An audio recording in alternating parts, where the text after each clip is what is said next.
Pourquoi l'eau et les végétaux? Vous n'êtes pas sans savoir que le végétal est connu pour sa capacité de photosynthèse et dans cet objectif, il a besoin d'absorber de l'eau. Donc ce schéma très très simplifié vous présente les quelques flux d'eau et de gaz qui circulent autour des parties aériennes des végétaux et autour des parties racinaires des végétaux. C'est souvent une partie qui est oubliée, l'organe, le système racinaire, puisqu'en effet les feuilles réalisent de la photosynthèse. Par contre, les racines, elles, respirent. D'ailleurs, petite incise, pour permettre une respiration efficace du système racinaire, il faut favoriser les échanges gazeux, les échanges fluides de manière générale, les échanges gazeux et en eau, entre le système racinaire et son environnement, c'est-à-dire l'atmosphère et le sous-sol. L'eau est absorbée par le système racinaire, elle remonte dans le tronc, les rameaux, les ramifications et arrive dans les feuilles. Dans ces feuilles, elle a deux objectifs, enfin deux usages. Le premier est métabolique. Il concerne une très faible fraction des flux d'eau qui circulent dans le végétal. Et donc, l'eau rentre dans les réactions chimiques liées à la photosynthèse pour fabriquer les sucres et les tissus.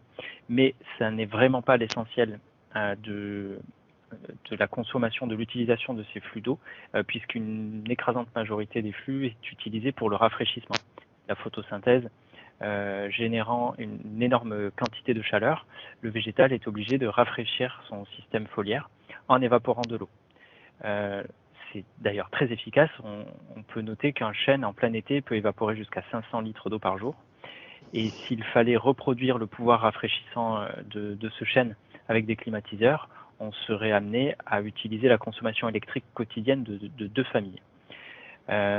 Donc ce rafraîchissement est vraiment crucial pour le végétal, ces feuilles représentant des sortes de mini panneaux photochimiques, donc il faut vraiment les rafraîchir.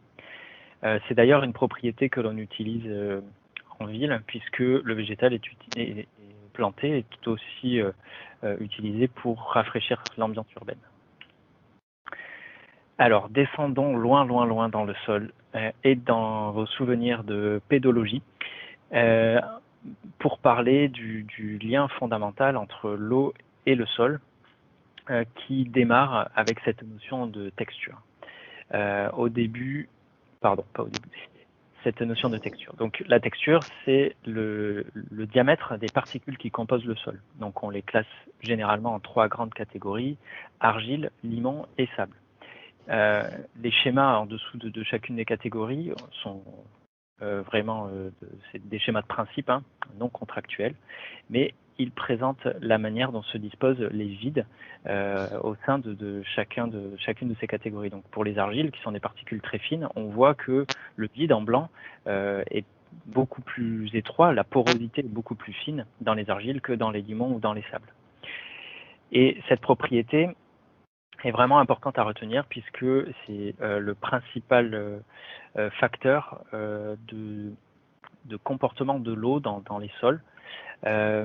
En 2 mots, il existe un lien, une formule physique qui permet de relier, qui permet de qualifier l'intensité du lien entre le sol et l'eau en fonction du diamètre des pores.